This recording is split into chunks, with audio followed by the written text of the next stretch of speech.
mua trên cây mèo. Đó.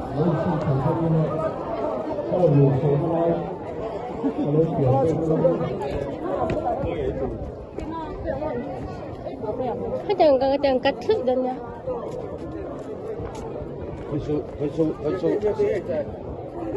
Hello, cái lúc.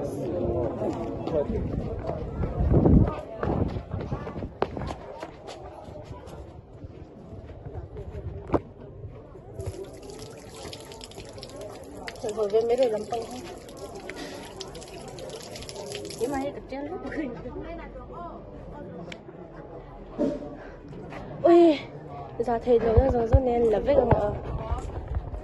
Cái thân là túi thì mà lấy. Cái thân là túi thì sao cái mà lấy cái sợi. Này là sao cái bố đây là. Sao thì sao cần anh ấy vẫn cần thao lên mẹ về. Cần tổ đây tao cái dần vậy đó con.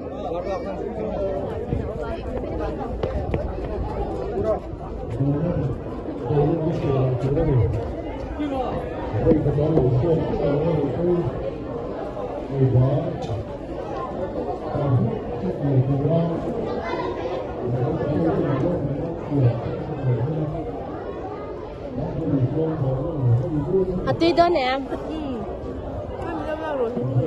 Cái lạc treo cả.